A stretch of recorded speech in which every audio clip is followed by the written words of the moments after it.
Gentlemen, welcome to another episode of Rennch. On today's show, it's very exciting. We are going to begin the process of the first kit install of my Subaru to Porsche adapter kit. We're going to start a backdate on a 1976 Porsche 912, and I'm going to give you a quick blasphemy build update.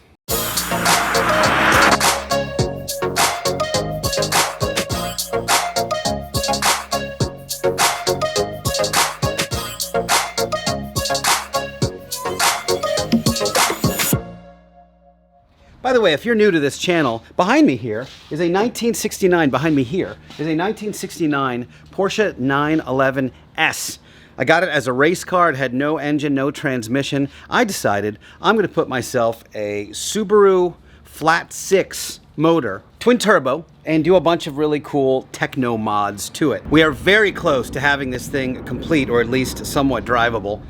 And I wanted to give you guys a quick update on where we are. So let me do that first. As you can see, my intercooler came in and, well, it's pretty large. I don't know what I'm going to do about it. It may be too big to do what I need to do. I'm not sure yet. I'm running into some packaging issues here where I've got to basically have enough space for this thing, and I'm not sure if this is going to work or not. We will soon find out. If it won't work, I may do a water to air intercooler in that corner here, and that might end up working better for what I need to do, but we will soon find out.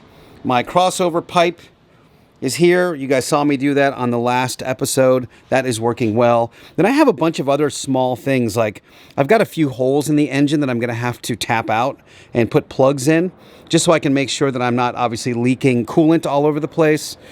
I've got a radiator overflow tank on the way in, and a few other odds and ends to tie up just to get the engine functional. In other news, my wheels are on the way, and they are like, oh my, you're gonna poop your eyeballs out. They are jewels, they're gems. I can't wait to show you guys what the wheels are gonna look like. It's ridiculous. Got some pieces for the brakes coming. I still have to completely run my lines. I have to order a pedal kit. You know, like a Racing 3 pedal kit with what's the word? Master cylinders. I need master cylinders. I need the 3 pedal kit with master cylinders. So I've got to do that. And then just odds and ends just to get the thing actually functional. I also did this. Check this out. I built myself a little TIG welding station here. And I took a class. I actually took a TIG class last week. So I actually need a new welder. This thing's great. I love it for MIG, but I really need a dedicated TIG machine because these swap kits I'm doing are going to require some TIGging. But you can see I did a pretty good job there. Check that out. That's not too bad. And then I haven't gotten the hang of how to do it on a pipe yet. That's pretty terrible, but like I'm pretty psyched about what that looks like. Anyway, it's getting there. It's gonna be a little while until it's amazing, but I have this nice little setup now, which this thing's been kicking around my garage for a while. I thought, it's a metal table. Let me just make it into a welding table. You know, let's go. But this is the star of the show today. Let's unveil this bad boy, and I'll tell you what I'm gonna do. This is a 1976 Porsche 912E. I think it has about all of 90 horsepower. These things are essentially powered by a Volkswagen engine. And originally, my whole plan here was the client said, hey, let's weld on some flares. And I said, great. And then we went to lunch and we talked a little bit about, you know, the power this thing had. And before you knew it, he said, I want to do the 300 horsepower Subaru Swap. And as you guys may know, I've been working on a kit for this for like 3 years. So I said, well, you're going to be kit number 1, Lästern, which means to blaspheme in German. You are going to be the first Lästern swap. So we're doing 2 things to this car. Number 1, we're doing a backdate. And if you don't know what a backdate is, you see how this car has these big like square bumpers? Let me show you. See those big square bumpers? To me, not a good looking bumper.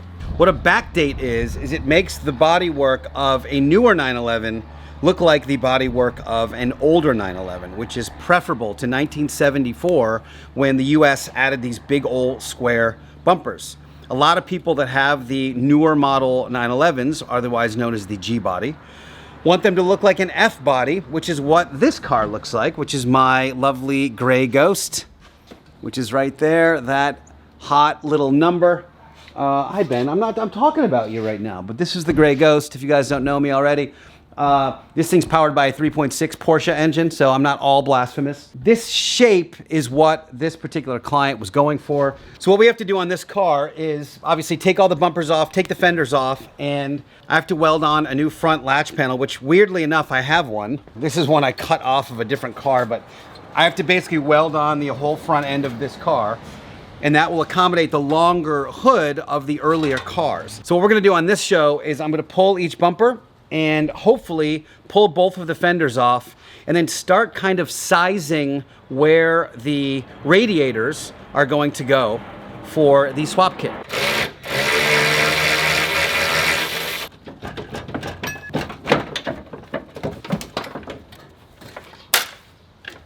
Oof.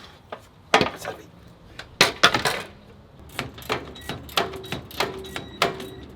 This exhaust is fighting me.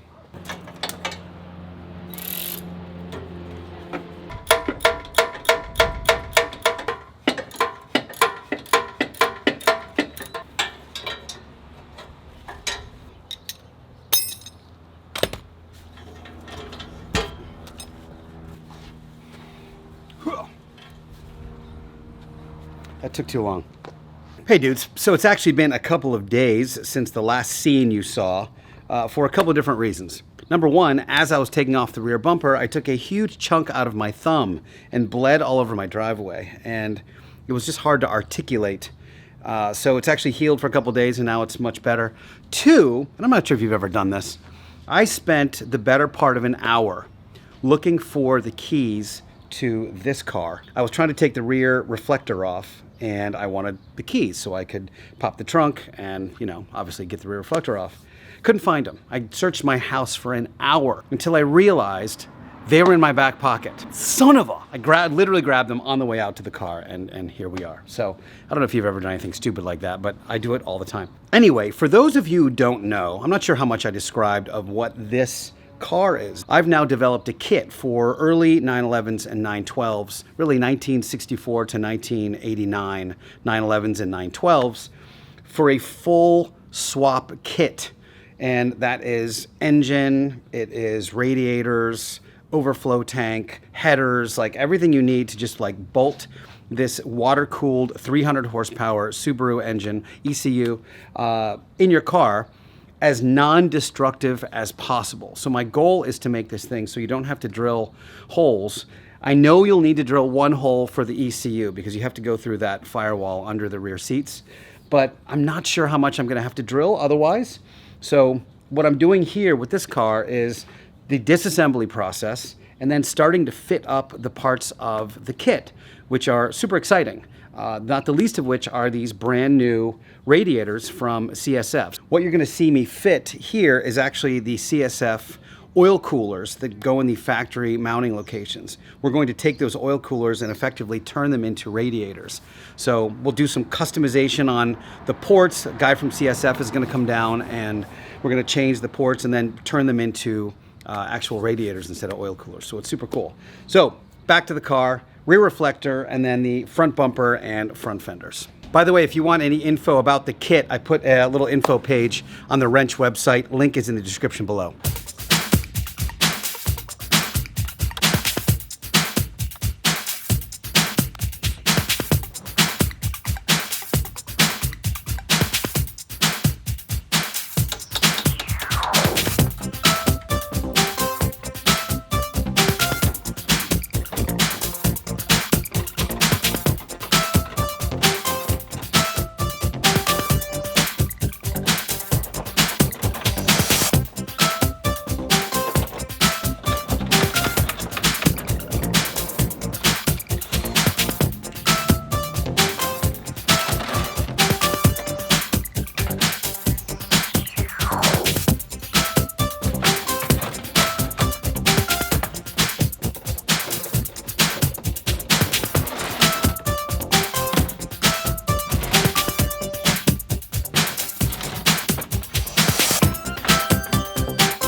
Ugh.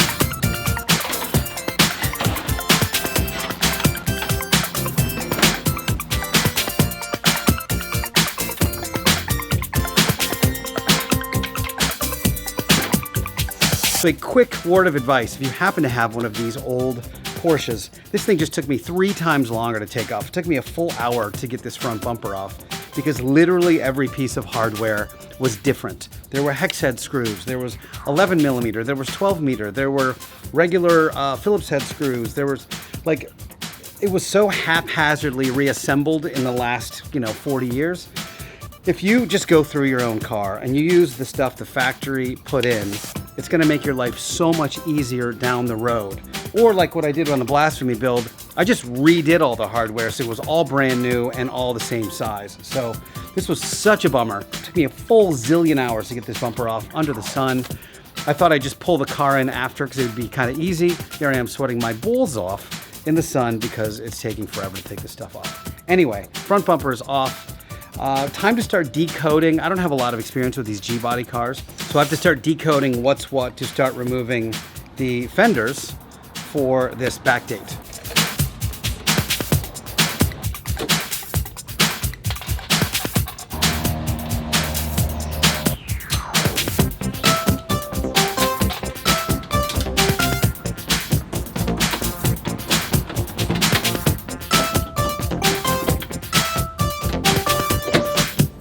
Because that's how this is going. One of these screws is completely stripped out.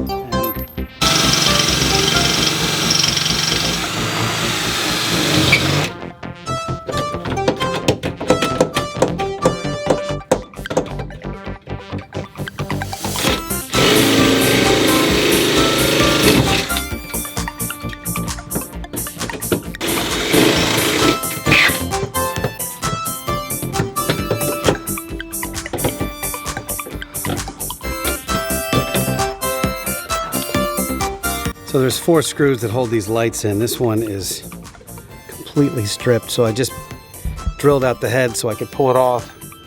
Now I'm gonna see if I can get a vice grip or something on there to just pull the carcass out. This car keeps getting blood from me. All right.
Well, apparently this car does not want to be backdated because every bolt is fighting me. I thought I'd have about an hour in this. I think I'm about 4 hours in to just getting the front bumper and both fenders off. But I will say the fender mounting on these later cars is way more complicated than the earlier cars. So there's just a lot more stuff, a lot more hoses connecting.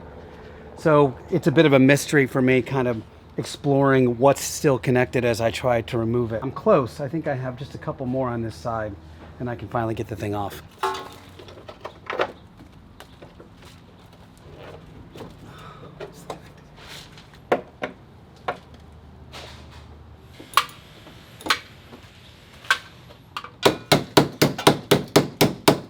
In typical fashion, literally every bolt is seized. For perspective, I can usually take off a fender in like 20 minutes. This has been 3 hours. So yeah.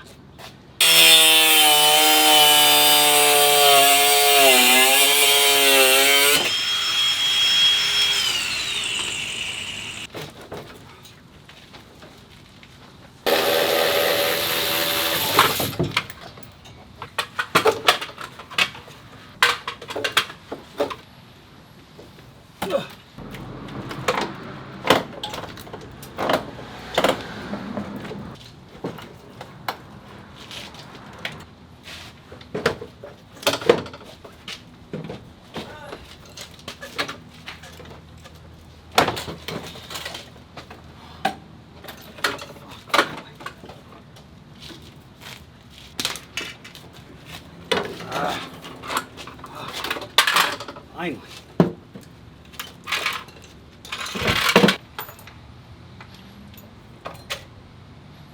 Oh, my goodness.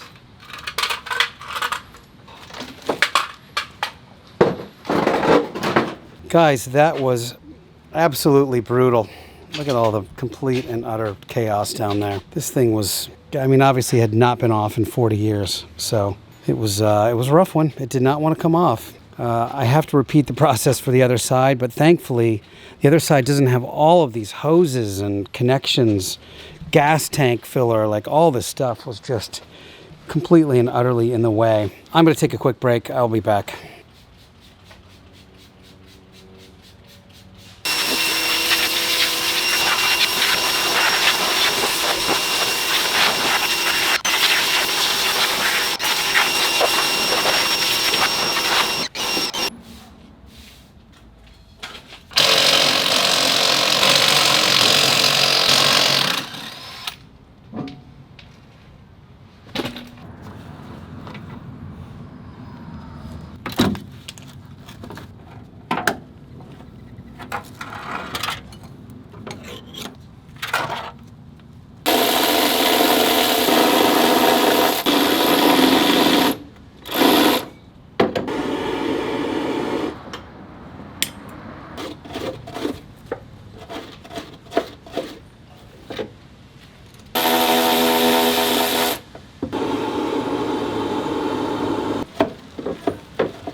Oh, all right, well that took many hours longer than I expected, but both front fenders are off. Front bumper, rear bumper, side skirts, all off.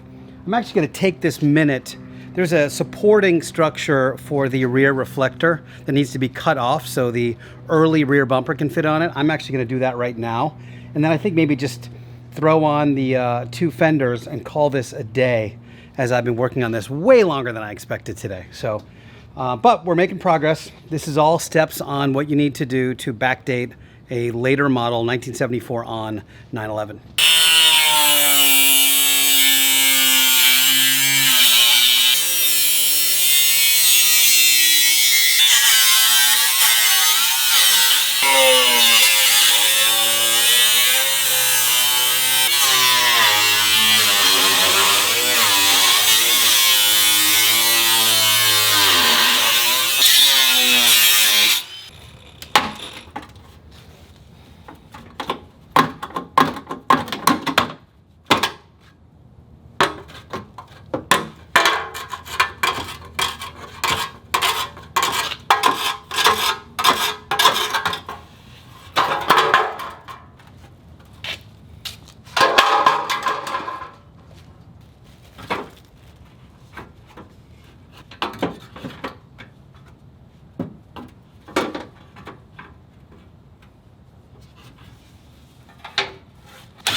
Okay, now that we are disassembled, we can see what has to happen. I've got to actually remove the spot welds and take this entire front latch panel off to replace it with a long hood version, which is right here.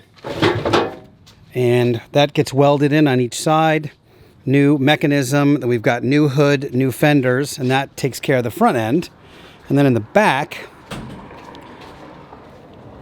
I've got to drill out a bunch of spot welds. You saw me cut that piece off, and the spot welds have to go here and a little bit on the side.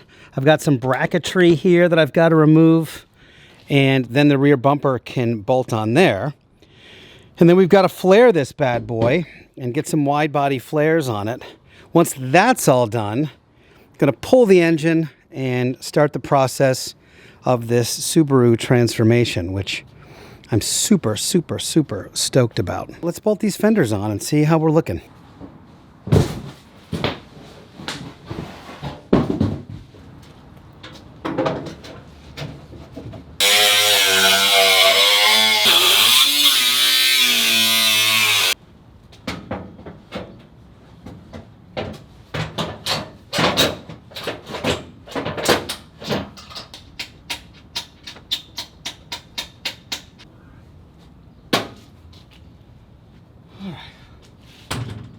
All right, folks, there we are. At least bolted on the car. That is going to wrap it up for me today. But that was a lot of work on this very sunny, warm Sunday. Well, dudes, I got my money's worth today on that one. That was an absolute bear.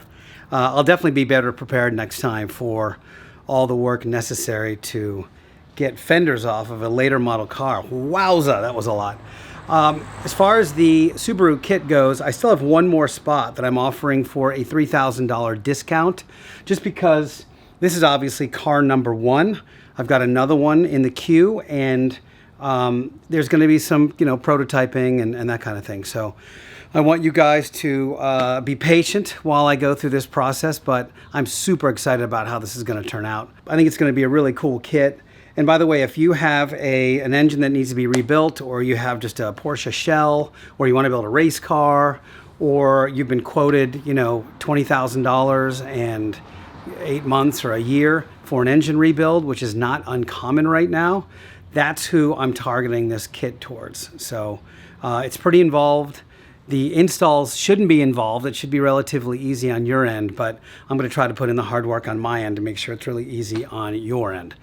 Anyway, thank you guys for watching. As always, please reach out to me, wrenchme@gmail.com if you are interested in a kit.